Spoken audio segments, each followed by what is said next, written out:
Hi everyone, this is Nick here from Keg King, and today I'm joined with Lars from Beerstories. Lars, good Yeah, morning. How are you? good morning. Yeah, I'm fine. How about you? Very well, thank you. It looks like we have the same sort of weather. It's bright here and it's bright in Denmark. Yeah, we just, summer just came here last, a couple of days ago, actually. So we went from about 5 to 10 degrees Celsius with rain and hard winds to 20 degrees. And yeah, it feels like summer. It's perfect. Whereabouts in Denmark are you actually? Outside of Copenhagen.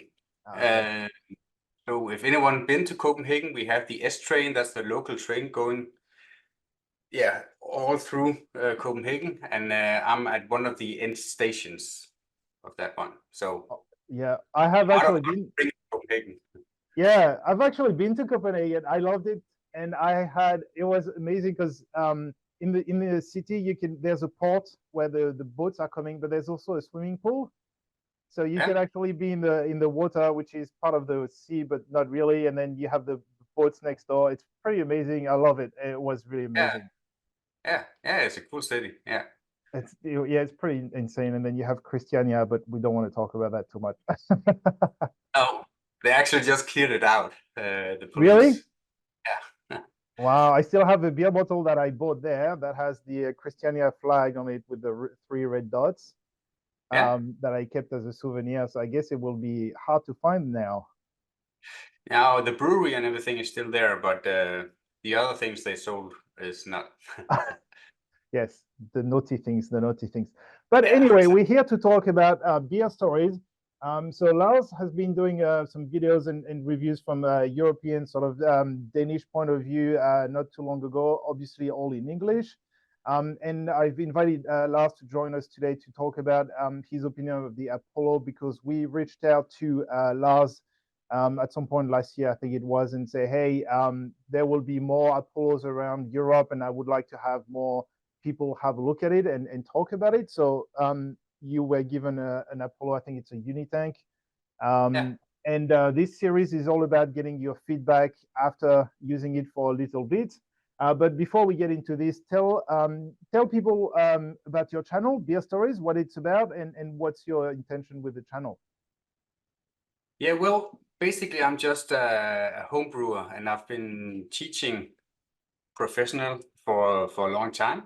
Um, and when I get into a hobby, I really get into a hobby, and I nerd it out. I really learn a lot about it, and I spent maybe 10 hours a week listening to podcasts, reading about it, yeah, seeing YouTube videos and stuff like that. And Beer Stories is kind of my way of giving back. So I make how-to videos, I make interviews with pro brewers, I make tips and tricks, grain to glass videos.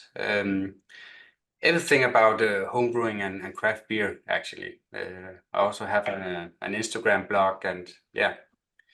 So basically, it's just a homebrew craft beer channel where I try to keep my videos short and precise. So there's not any fancy productions. There's not all kinds of music and B-rolls coming all the time. I try to make it, yeah, short, just because I want to keep the viewers focused and concentrated, and don't want to waste their time, basically. Yeah, and I think I really like it because I think your channel is really showing your personality. And one thing I've been telling to the other channels that we had a chat with is what I appreciate. Obviously, I'm in the industry, so I don't watch probably as much video as I would before, but I like being able to go to different channels and get a different personality on the channel. And it's not all the same stuff about, bling bling in your face. If you like it, that's great. You can have channels like this, but if you like channels that are a bit different with a different sort of mentality, then that you've got your channel. And I like that it really showcases your part of the world. I think because I know Denmark a little bit, so I can tell there's a bit the culture is coming through, which is really good for people. Yeah, Speaking of thanks. speaking of the craft beer side, when I was in Denmark, oh, that was over 10 years ago, but we didn't have, and same for Europe actually. Obviously, I grew up in Europe. We didn't really have a craft scene, right? And when I was in Germany a couple of years ago, still the craft beer scene was very small. Has it changed lately, or what's happening there? Yeah, it has. It has.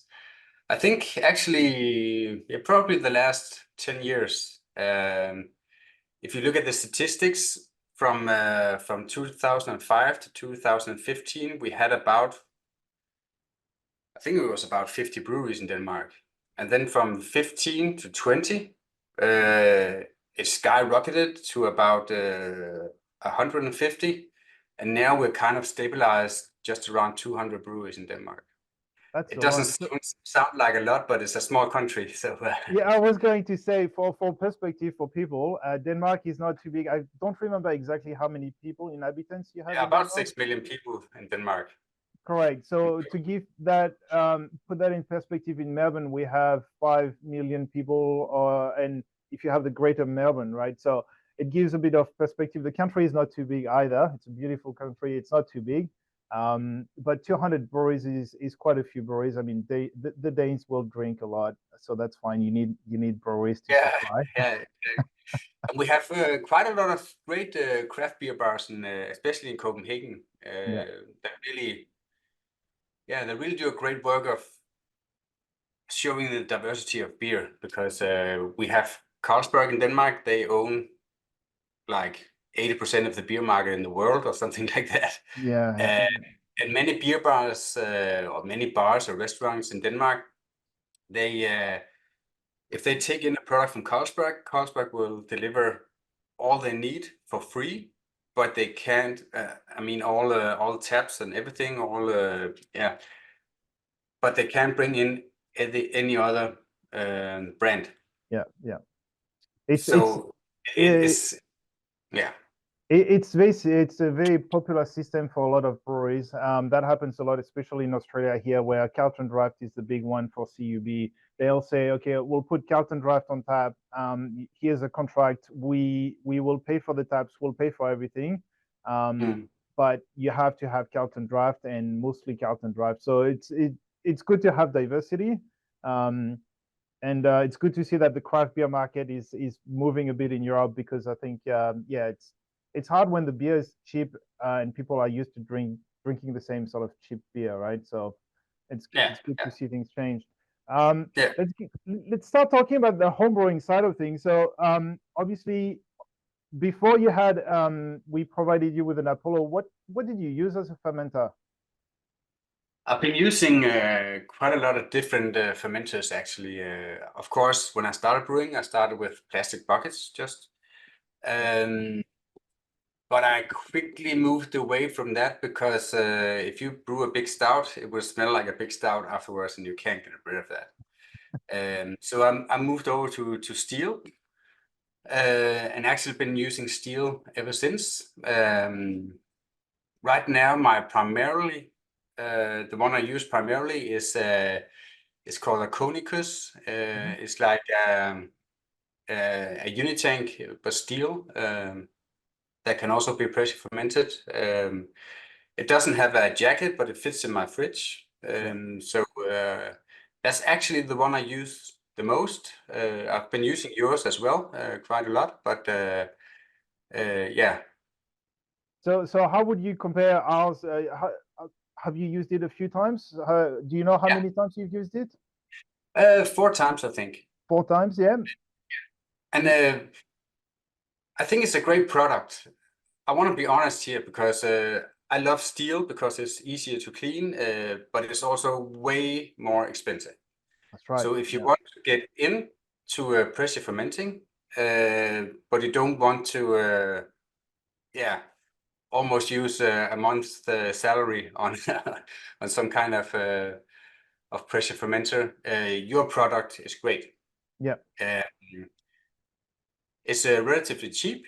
I think it's one of the cheapest on the market of that Yeah. kind. Yeah.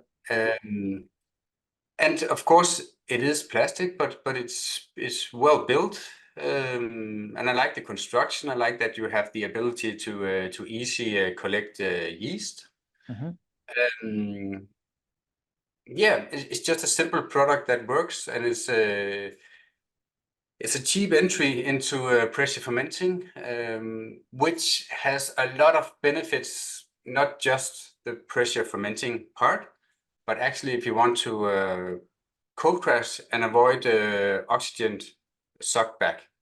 That's right. Yeah. Well, it's a great product because you can just give it a little pressure and then you can cold crash without it sucking air in, and yeah. Yeah.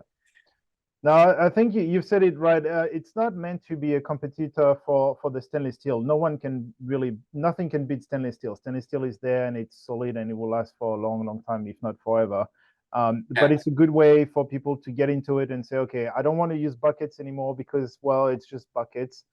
What is the next thing I could use? And this is a good way to get your hands on it. And as I always tell people, this is a cheaper way to make your mistake. Instead of going all in with stainless steel and you make some mistakes, you might do some damage on your fermenter because something, right? Well, this, if you damage the plastic, you can fix it up and it won't cost you that much. Yeah, exactly. Yeah, but I wanted to ask you about the yeast collection because obviously for us, it was a big thing at the start of pressure fermenting. Lots of people were interested in the yeast harvesting or yeast collection or putting the beer off yeast. And then everyone figured, oh, it's a lot of work, might as well not worry about it anymore. Is that how you feel as well? Yeah, well, I've done it a couple of times. But basically, if you want to collect your yeast and reuse it, it's not just collecting the yeast. There's a lot of extra steps in that. You have to oxygenate your wort to give it oxygen as a nutrition. You have to use nutritions. There's a lot of steps to doing that correctly. So it's kind of a hassle. I do it sometimes if I know I have to brew right away again. Then I repitch the yeast, but otherwise I don't do it. Yeah. Yeah, I think a lot of people can relate to this. When I started looking at doing yeast, reusing yeast, people were telling me I have to collect it and then I have to wash it, you know, put water and then collect it and dump it. And then, as you said, oxygenate it and all these different things. So it was a bit annoying. I ended up just, sometimes you leave a little bit more beer in the fermenter. You don't extract everything, right? And then you just put more wort on top and the starts right away. But that's only if you're starting another beer of the same style and if you have not dry hopped, because if you have dry hop, then the hop is in there and it's not great. No, no. Yeah. But it's actually with your system here, you can actually collect the yeast and then dry hop afterwards if you want to, and then cold crash it. And if you got the dip tube, you can with the floater, you just you just tap or just kick from the top, so you won't get any of that that house with it. So it's actually an easy system to do yeast collection. My other unit tank has the same kind of bottom, my steel tank, and that's way more. I mean, it has a 2-inch dump valve. So, yeah, the triclover. Yeah. Yeah, exactly. So that's kind of hard to actually collect yeast from that. So you have to buy more stuff, and it gets really expensive, really, really, really fast. Yeah. I mean, the fermenter costs a lot of money, but all the accessories, I think it might be at least double up, if not more. So I end up spending a lot of money, but that's a cool setup. It's kind of a pro setup you got at home if you got a tank Well, like that. yeah. When you get to that point, you almost I think we call it microbrewery kind of thing because you can really produce high quality beers. Yeah. And then I think it's probably well, your tank is probably, it costs like a tenth of that, I think. yeah. So yeah, You, and that's why I think it's a great product, because it's kind of a gateway product from the cheap buckets, and you get something that is good quality. yeah. It's not top level, but if you like that, you have kind of you can see if you want to go that route and if you want to save up and actually spend the money on steel down the road. So yeah, that's why I like it. Yeah, I think you're right. A lot of people have asked that question to themselves, right? In Australia, they would think, okay, well, I'll get one and then see how we go. And then they look at the price of the stainless steel and they say, okay, well, maybe not because it's so expensive. And what you get from the stainless is not as much. A lot of people brew here in Australia because beer is expensive and they just want to make good enough beer to drink at home. And they love the beer they make. But it's different to a full hobby where you're like, okay, I want to get the best setup possible because I love it and I enjoy every minute of it. So yeah, it's perfect for that purpose. Did you during the different times you were using it, did you have any drawbacks or anything that you were questioning? Oh, why is it done this way? Or you think that the product in itself is as good as it can get? No. Well, I wanted when I got it, there was these pressure release valves with different PSI Yeah, settings. But I would love to have had. There's this ball lock kind of pressure relief valve where you can set the yeah, PSI yeah, manually. I would love to have had that one in the package. yeah, But that's a small thing, I guess. And also, yeah, but that was actually one thing I think could be a real easy improvement to make to it. Some kind of hop port yes, to yes. make an oxygen-free dry hop, so you can attach your hop bong or hop Yeah. doser or something. Yeah. That would be Well, that's definitely the number one feedback we've received. And where you have the PRV right now, on the lid, it's got a PRV housing, so you can unscrew this. And the theory at the yeah, time, because this was designed a few years ago, right? It's already a sort of quote unquote old design. So you would unscrew this, release the pressure, unscrew this, dry hop, and then finish it. And at that time, no one was really worried about dry hopping under pressure and oxygen-free dry hopping. And to this day, I will maintain that the theory behind it, the science behind it, doesn't necessarily require an oxygen-free dry hopping, but it's just a personal opinion. yeah. You can dry hop during fermentation, and you will avoid the problem. Correct. Yeah, that's So correct. yeah, But to address that issue, we've actually designed a new lead, so that's going to come out very soon. I don't have one here. I should probably have had one there, but it will be a stainless steel lid. So it's a replacement lid, and it will have a 2-inch triclover port on there, so people can attach whatever device they prefer. They can make their own device, do whatever they want, or just use it as a better dry hop port, right? So obviously it's not right out of the box because it's made in stainless and it will have a price tag to it and everything, but we wanted to give people an option to have a stainless steel lid to go on it, because the number one feedback in terms of issues is when people screw on the ball lock post and they try to clean everything, sometimes the plastic and the metal don't interact too well and you end up damaging the lid.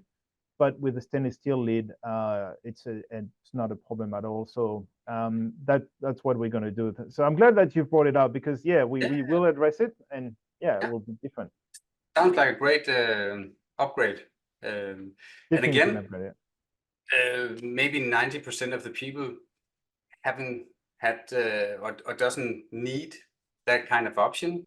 But then again, if you need it, it's a great upgrade.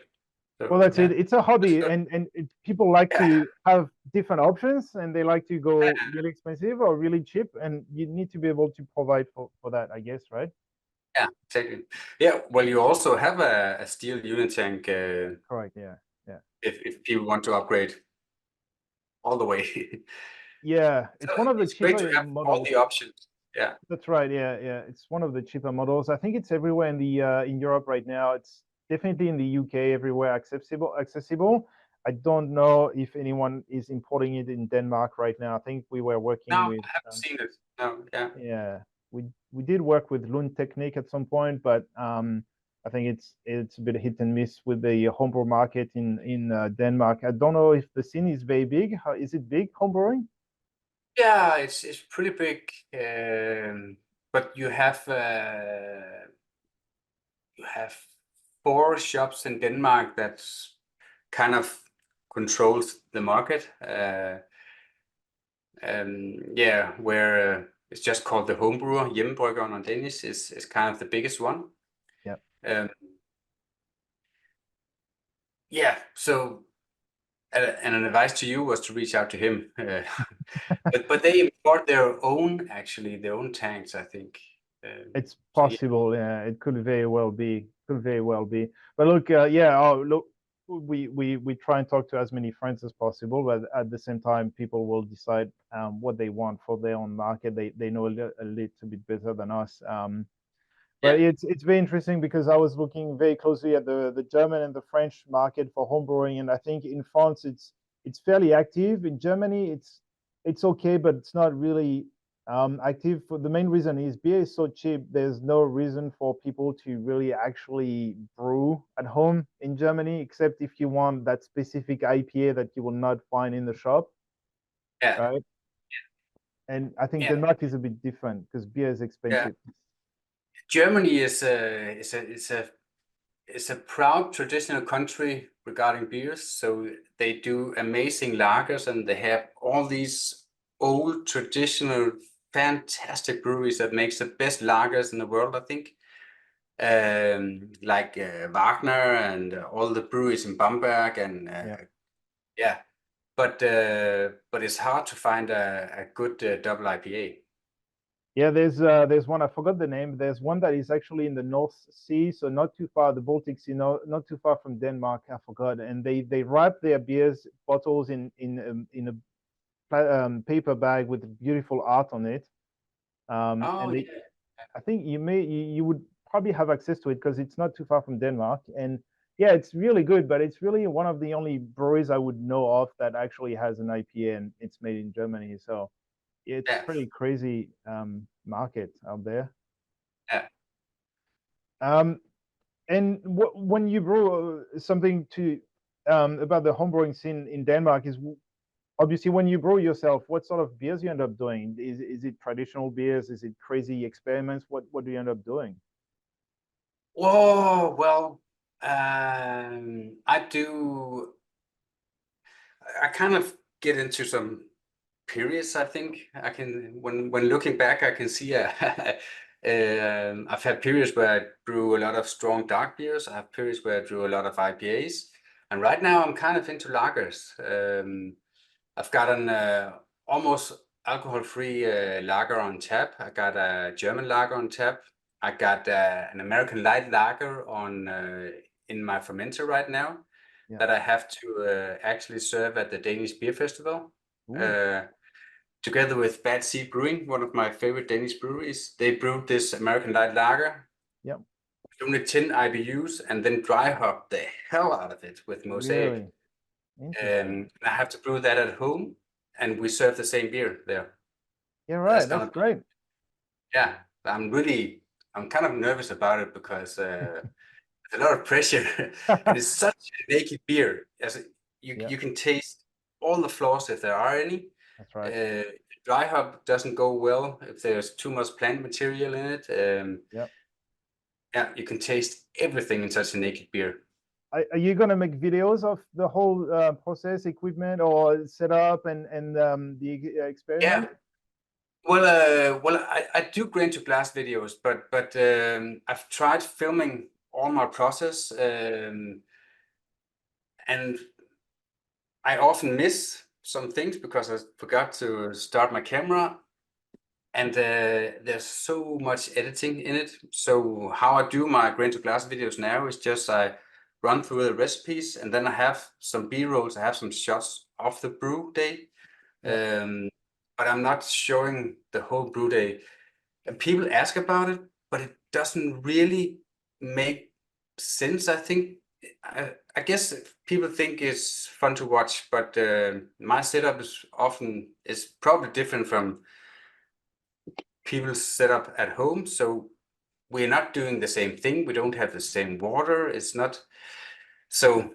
Yeah. Yeah, It's different. Yeah, it's different. It's different. that would be more entertainment than more because yeah, like I said, I like to do my videos pretty short and stick to the facts,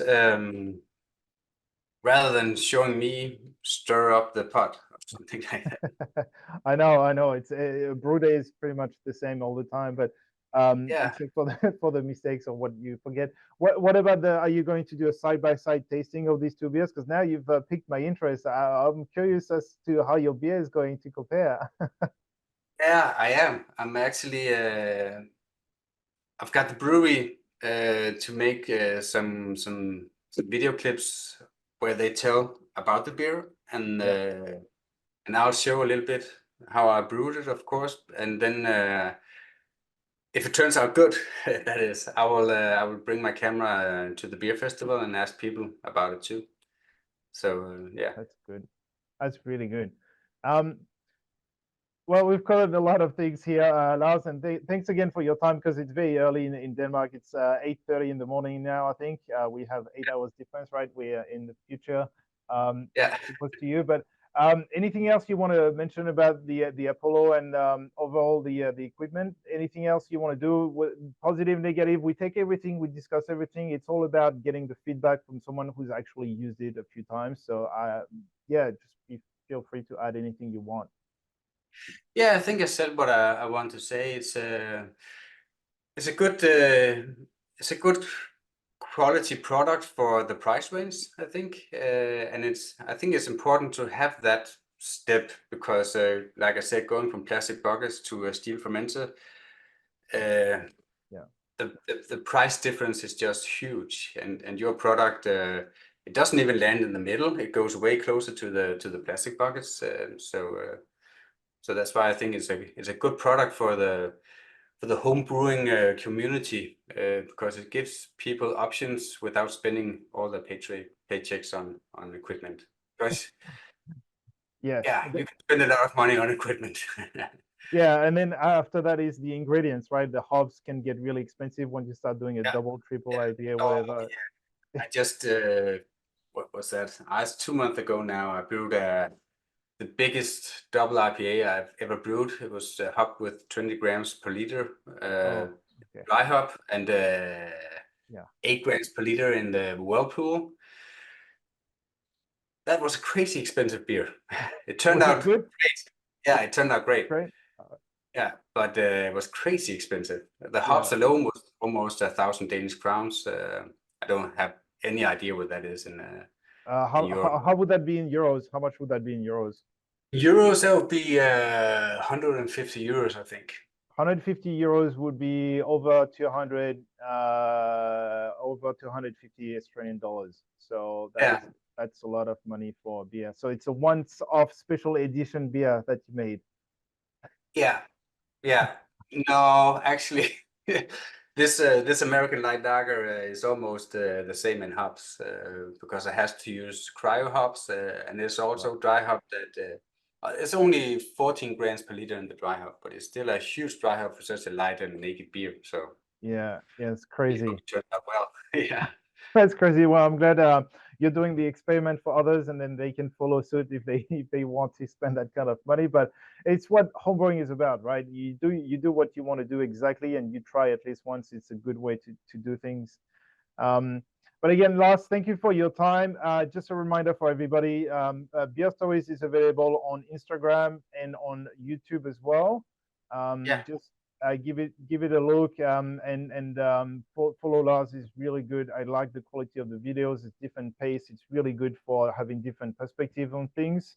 And feel free to post your videos on our Facebook group as well. People like to watch different things and get a different feel for things. But yeah, thanks for your time today, Lars. Really appreciate the chat. yeah. Thank you. You're welcome. We'll talk to you soon. Yeah. See you.